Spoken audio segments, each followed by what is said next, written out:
There we go. Perfect. Okay, so I always like to start by saying thank you. I know that everyone's time is precious, so I appreciate you joining us for this. And today we're just going to be talking about the Volga Dream.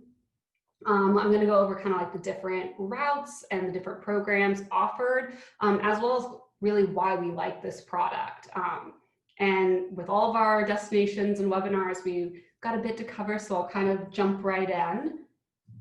So I always like to just kind of start with a map. I think it's a great way to go.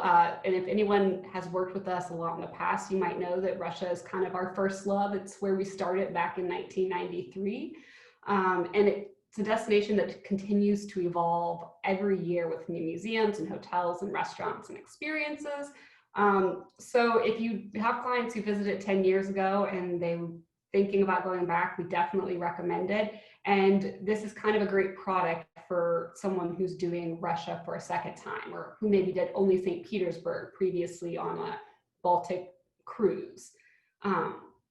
So guests typically, when they come to Russia, they're going to be just visiting the western part of the country where the majority of the most known historical and cultural sites are. So you can kind of see Moscow and St. Petersburg really only take up a very small portion of the country. And you know, just the reason most people stick to that really is just the country is so large, and there's kind of a lack of easy rail transport and quality accommodations once you leave kind of this area and get into like the more rural and far-flung areas of Russia. And that's where I think a product like the Volga Dream really shines. It allows you to get to these other areas, these small rural quaint quintessential towns comfortably and at a quality that, you know, guests of this level are really going to want. So you get those quaint villages, lush countryside without having to kind of compromise on the quality of accommodations. So there are a number of river cruising options in Russia. A lot of the big brands have Russian river cruises. So kind of what makes Volga Dream different in our opinion, and to us, what makes it a more exceptional product is not only that it's a small ship, so it averages 80 to 100 passengers. It has excellent food, a wonderful level of service. A lot of the people who are working for Volga Dream have been working for it for 5-10 years, so they're really committed to the product, which I hate to say it, but sometimes in Russia, customer service doesn't reign supreme, but on this product, it really, really does. But I think the most important thing that sets it apart from other river cruises is the city stay component. So on most river cruises, when you're in Moscow and St. Petersburg, you're going to stay on the ship itself, which isn't always a huge deal in St. Petersburg, but in Moscow, where all of the river ports are 45 minutes outside of the city, it does make a big difference. So with the Volga Dream, you actually stay in 5-star, 4-star plus and 5-star hotels when you're in St. Petersburg in Russia versus staying on the ship. So, I mean, that really is going to give you a completely different experience. You know, the ability there to go take in a performance or go out to have dinner on the town if you want to kind of eat off ship. Those are things that you're not necessarily getting with other products. And then I just kind of wanted to go over the images here. So up on the top left, that is the Volga Dream. And then we have one of the deluxe staterooms and the dining room, and then the owner's suite on board. So, and I just like to always say, it is a small ship, it's a family-owned ship, and unlike some things in Russia, it does have air conditioning on board. So I know that, you know, if you're cruising in the summertime, an important aspect. And then I just want to kind of go over the cabin and deck plan and just kind of let you know a few of the different things. So there are 3 room cabin categories that have twin beds in them, and that's going to be standard, and all of those are going to be on the cabin deck here. Then the superior, which will also be on the main deck, and then the deluxe, which will be on the sun deck. So those are the twin bedded cabins. And then there are 2 single rooms. There's a standard single room, which is on the promenade deck. It's this one here, 316. And then there is the deluxe single, which is on the sun deck, and that's here, number 405. So those are kind of just to point out, those are the twin and the single, and all of the other cabins have double beds in them. So those are the only ones that are not double bedded cabins. So again, as you can see, Sorry, I'm sorry to interrupt you, Jody. My camera has stopped working for some reason, but just to reconfirm, the ship does have AC, yes. Correct? It does have AC, perfect. The ship does have AC, so. Perfect. And then just one other quick question. I'm assuming that you'll probably touch on the hotels that they use in both cities. Okay, perfect. Thank you. Not a problem. And then the other kind of cabin that I want to touch on is the owner's suite. And that's just because it's the only suite on the ship. And this is the largest room, obviously it's 260 square feet. And while there are no private balconies on the ship, the owner's suite does have the ability to have a private terrace. So basically what they do is the balcony that's going around the front of the ship there, that's right outside the owner's suite, is cordoned off for the private use of anyone staying in the owner's suite. Also, if you do have a group going together where there aren't any connecting rooms per se, but it is possible to book the owner's suite along with 2 deluxe staterooms to kind of create a small wing. So there is a door that sits just beyond those 3 that can be shut, and kind of creating a private 3-room suite, if you will. And I'm just going to backtrack to just show you on here real quick. So on the promenade deck, that's where the owner's suite is. So that's 300. And then this 301 and 302, you can see there's a little tiny door here. And that's what I'm talking about when I say you can kind of close these 3 off to be kind of like a private wing if you wanted to. And Jody, just to reconfirm, for guests staying on the sun and promenade decks, guests can walk on the outside of the staterooms, right? So it's possible people can walk in front of those rooms? So the only room where the deck can be closed off is the owner's suite, and that's only if it's occupied. But yeah, so there are decks that go around and people can walk along those. So you might have people walking along outside of your ship. I will say, like, I've been on the ship, it's not like a whole lot of activity walking around, but yes, the balconies do go around those 2 decks. Perfect. And then also to reconfirm, no elevator. There is not an elevator, no. There is, so there are stairs that you can kind of come up here on this side as well as over here. So this is not going to be a great choice for anyone who has like a lot of mobility issues, just because it is, it's a historic ship that they refurbished. So it does have stairs that have to be traversed. Perfect. Thank you. Not a problem. So there are kind of 4 routes for sailing, and I'm going to go over them briefly real quick. The main one that most people are going to do is the Moscow-St. Petersburg route. So that goes between Moscow and St. Petersburg, and it can go either direction. That includes hotel stays in both Moscow and St. Petersburg. That is traditionally a 12-night program, and then it includes, you have transfers, and so that's just kind of like the most common one. Now there are 3 other routes that you can take. So that's going to be the Grand Volga, which goes Moscow to Volgograd or vice versa. It includes a hotel stay in Moscow, and that's going to be at the Marriott Aurora or Grand, just depending on the specific sailing. And it's 10 or 11 nights, depending on which direction it's going.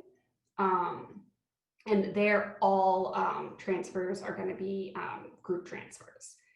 Then you have the Lower Volga, which is going to be Moscow to Astrakhan. It includes a hotel stay in Moscow, the Metropole or similar for that one. It's 13 nights. And again, it's going to include all group transfers. And then you have the Russian Odyssey, which is the longest one. And that's St. Petersburg to either Volgograd or Astrakhan. It includes a hotel stay in Moscow at the Park Hyatt.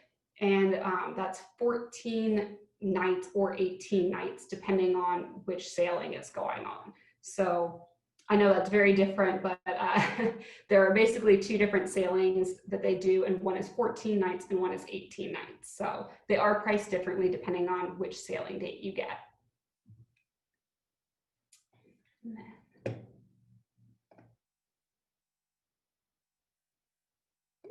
Okay, I think yep, okay, so I'm gonna just go over them really quickly, and I like to include maps here just so you can kind of see.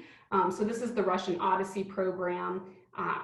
So there's going to be 2 sailings of this in 2021.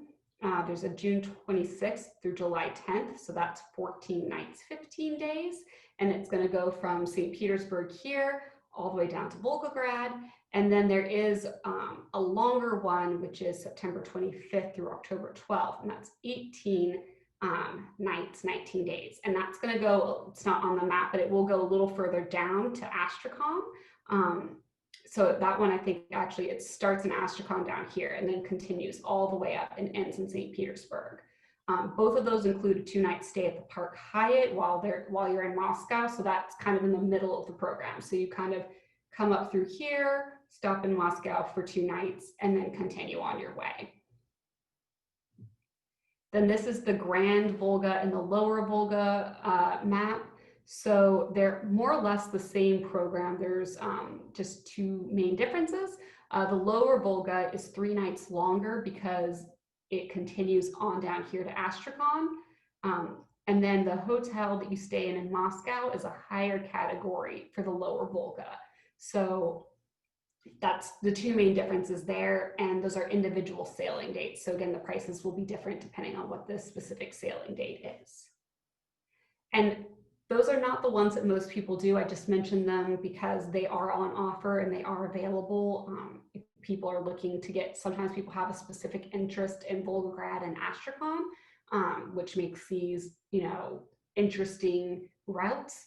But the most common is going to be that traditional St. Petersburg to Moscow route, which is this one here. So it goes in both directions, but you kind of go from St. Petersburg, moving along Lake Ladoga, and then you come to Svirtstroy, and then you move on to Kizy Island, coming down to Goretsi, continuing on to Yaroslavl, then backtracking a bit to Uklich, and then ending in Moscow. So that's kind of the route there for that very traditional Moscow-St. Petersburg route. And when you do the Moscow-St. Petersburg route, there are 3 packages that guests can choose from, Gold, Platinum, and Imperial. And I have up here on the list kind of just what the differences between those are. So for Gold, you're going to have a little less touring offered, so you have a bit more free time in Moscow and St. Petersburg. That program is offered on, that package is offered on every sailing for the Moscow-St. Petersburg route. And it's a max of 25 guests on tours, which makes it the largest tour groups, and it includes group transfers. When you get to the Platinum program, you're going to have a max of 16 guests on the tours, still with group transfers, but the touring will include some additional lunches in Moscow and St. Petersburg and a couple extra sites in the touring in the cities. The Imperial is the highest category. In 2021, it's only being offered on 3 of the sailings, so it's not a package that's offered every time. It's a max of 10 guests on the group tours, and it includes private airport transfers. And again, you have some additional sites that you see and some additional lunches in the cities when you're touring. When you are outside of Moscow and St. Petersburg in those other smaller areas, the tours are the same. The only difference is going to be how many people are on your group tour. So that's just kind of to break down what the differences are. And then I'm going to go through the differences in hotels city by city, just so that you can kind of see those a little more clearly. So in Moscow, the Gold package includes either the Arat Park Hyatt or the Marriott Aurora. So if you aren't familiar with these hotels, the Park Hyatt, it opened in 2002. Did a full renovation in 2015, so they are pretty committed to keeping up to date on renovations for that hotel. It's very contemporary, beautifully appointed. It's kind of next to the Bolshoi Theater, and it's a really lovely hotel. It's one that we offer very often. The Marriott Aurora is the other hotel that will be often offered. It's 232 rooms. It was renovated recently, and it is a city center located hotel. You don't get, just to be clear, you don't get to choose between the hotels for the package. Each sailing has a specific hotel that they're using. So if you have clients who are adamant against not using a hotel, we can tell them what the hotel they're planning on using, though they can change it if something happens. It's Russia, things always seem to happen. So, Putin comes to town and one hotel's not available anymore. So then you have the Platinum hotels, which is the next one. So that's the groups maxing out at 16. And here, again, it could be the Ararat Park Hyatt or the St. Regis. So those are two of the hotels in the St. Regis, located just a few minutes from Red Square. So still a fantastic location, 210 room hotel, really lovely. And there's pictures of both up here for you to see. And then the Imperial package has just one choice, which is the Four Seasons. It's adjacent to the Kremlin and Red Square. It's a really lovely hotel that incorporates some of the original 1950s era elements into the hotel, but really has a very modern, traditional like Four Seasons luxury feel to it. And these are some of the largest largest rooms in Moscow at the Four Seasons here. And then for touring, I'm going to talk kind of generally about Moscow, but also about the specific touring. I think that the city is wonderful. It's really unlike any other city in the world. And, if dates were completely open and it didn't matter for dates, I think that going from Moscow to St. Petersburg is a really lovely way to go. And that's just because I think that Moscow really provides like a good contrast to St. Petersburg. And I think that's just, to me, that's always the best way to see it, especially if it's a first time visitor to Russia. So Moscow is the cultural and business and political center of the country. So the Volga Dream traditional Moscow to St. Petersburg route includes 3 nights in Moscow. The highlights are going to be the Red Square, in the Kremlin, including the Armory Museum. It includes a visit to the State Tretyakov Gallery, and you get to visit the famous Moscow metros, which are absolutely lovely. The Platinum and Imperial packages also include visits to St. Basil's Cathedral and an early entrance into the Kremlin. So that's just for the Platinum and Imperial packages. The Gold packages don't include those visits. Also, on the Platinum and Imperial package is a visit to Zaraja Park, which is kind of one of the newest parks and sites in Moscow. It's right off of Red Square. It's this really large park with a lot of local life, perfect for a stroll. And they have kind of these separate areas that are supposed to be kind of like park exhibitions showing the different areas and regions of Russia.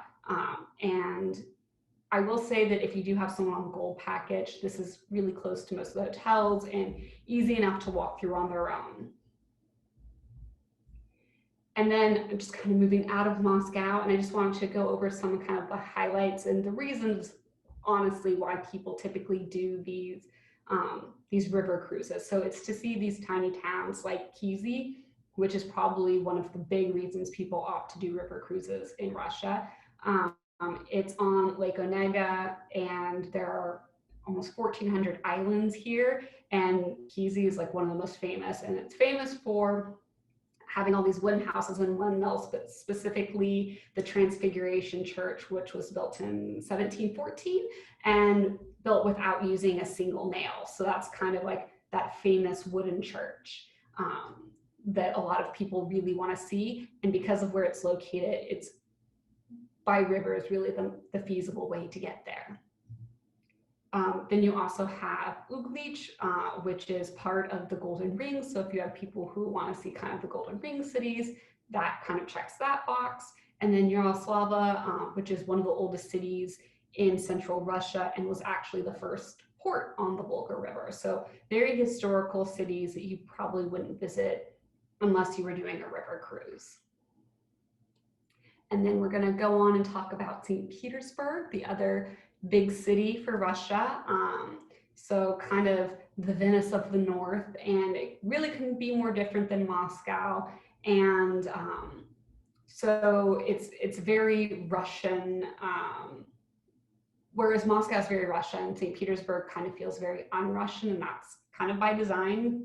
Peter the Great wanted to create a very European city, and so it very much is. And I would say, if guests are looking to extend past their cruise time on a traditional Moscow to St. Petersburg route, I think that St. Petersburg might be where I would give that extra day or two, because there's just so much to see there. And I think for most people, if it's their first time visiting, there's probably more sites that they're familiar with, that they know, that are in St. Petersburg. So to go through the hotels here, the Gold Package Hotel is going to be the Kempinski Moika. It's located just opposite the Hermitage on the other side of the Moika River. It's in a former aristocratic manor, and it is undergoing some renovations for like the spa sauna area this year, so those should be done by next year, and kind of a nice extra benefit. The Platinum hotels are the Lotte Hotel and the Belmont Grand Hotel Europe, both hotels that we like and recommend.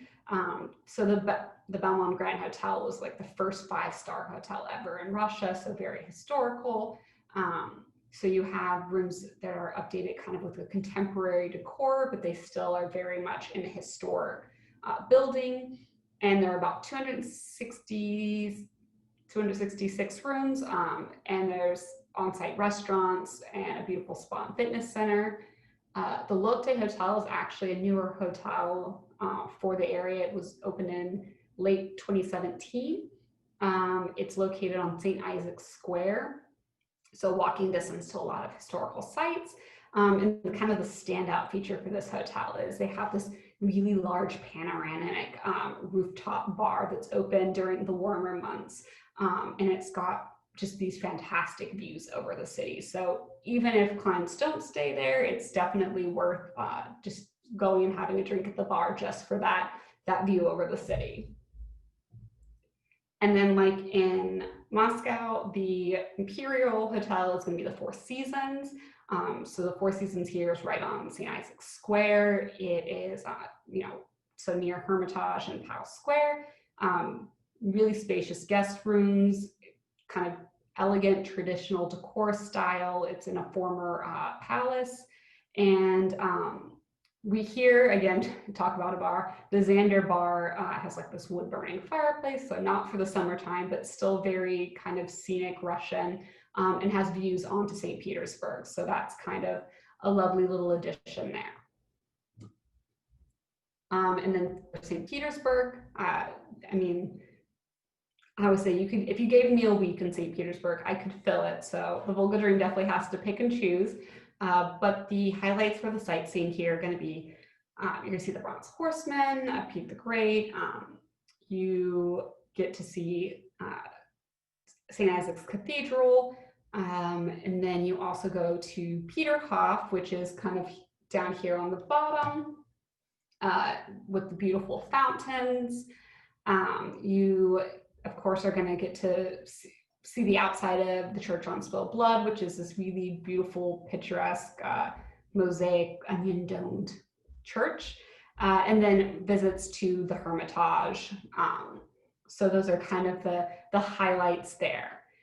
I do want to say that if you have someone who is maybe particular about the hotel that they're staying at, or maybe they've been to Russia before, and so they've already seen some of the more popular common sites for first-time visitors, and they want to see other things, it is possible to book a cruise-only program for the St. Petersburg-Moscow route. So with that, Exeter can provide private touring in both Moscow and St. Petersburg, as well as choosing the hotel and room category that best suits a client.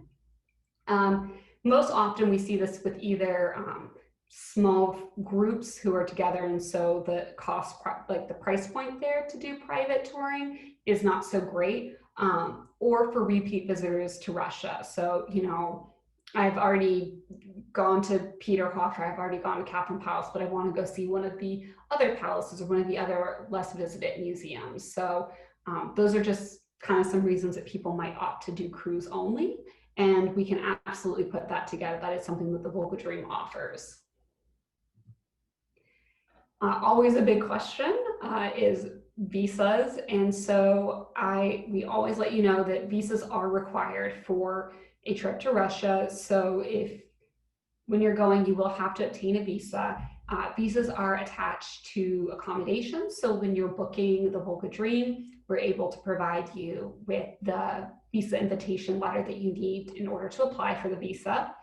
And what we can also offer, it's not a must, but we offer what we call a white glove visa processing. So we can essentially help handhold people through the visa process. We have you complete kind of a pared down, simpler questionnaire, mail us the questionnaire, the passport, and the passport picture, and then we take it from there and actually deal with the consulate and the Russian visa application. So it's just a service that we offer, and don't have to use us, but I find that I'd say 9 out of 10 people traveling to Russia with us do this through us. And then other services kind of that we offer if you're booking the service, booking a Volga Dream trip through us, we'll provide our restaurant recommendations, and we're always happy to help with reservations. We provide a recommended reading list, kind of something if people want to read up on the destination, get excited for it. We'll work with the Volga Dream on any kind of special arrangements or needs or requests that are being made.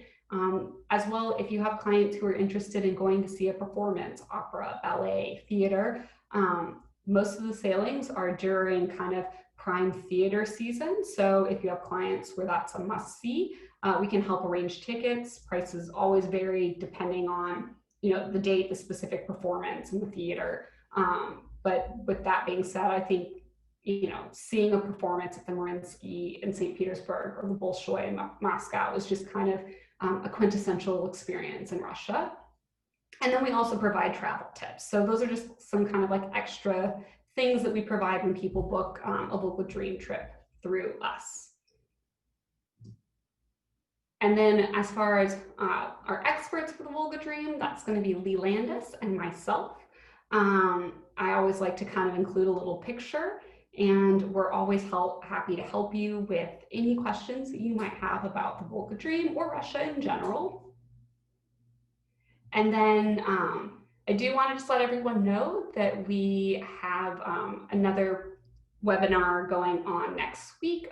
So Wednesday the 28th, that's going to be at 11 a.m. Pacific Standard Time or 2 p.m. Eastern Standard Time. And that's going to be Germany with the regional director for Germany, Sylvia.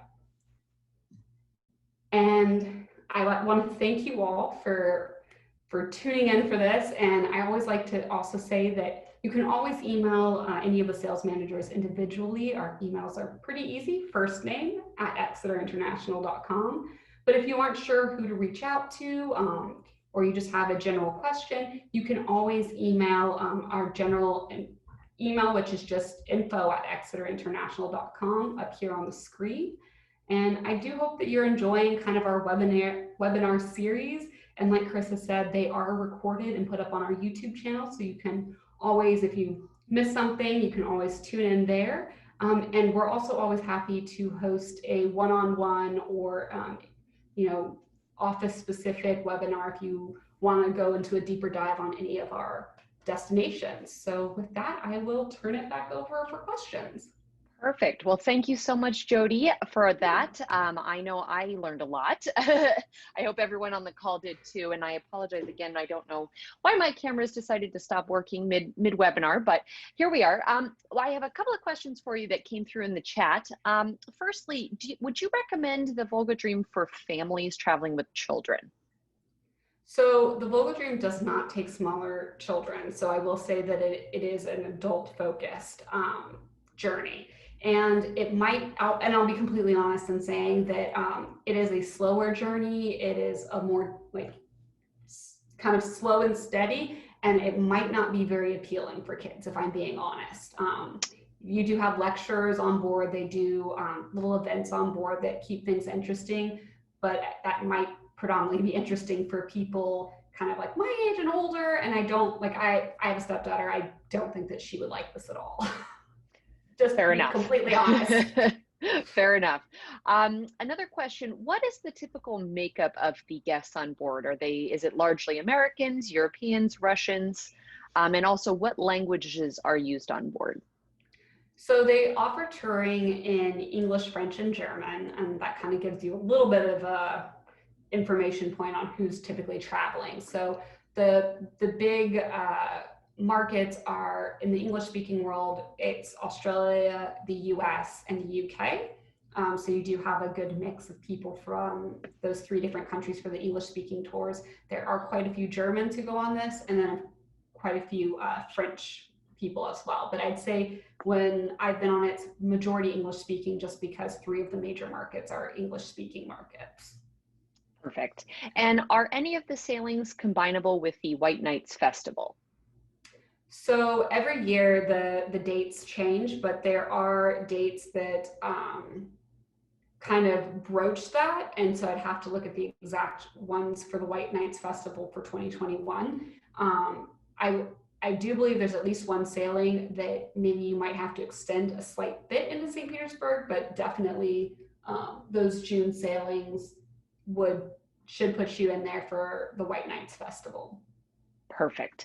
And one thing I just wanted to point out too was that you had mentioned was doing the cruise only option. I don't remember that being an option previously in years past, but I am excited to hear that and hear that update because oftentimes, especially in the world that we live in now, private is probably going to be the way that most people would prefer to go rather than traveling in a small group. So I did just want to mention that one more time because it's certainly something that I would anticipate is going to be a big selling point for this particular cruise. The other thing I wanted to mention was that the Volga Dream is not affiliated with any of the travel consortiums. And so by booking it through Exeter as well, not only do the rates transfer across directly, but it also would count towards your consortium production, which I mentioned because I know for some agencies that is an essential piece for recommendations to their own clients.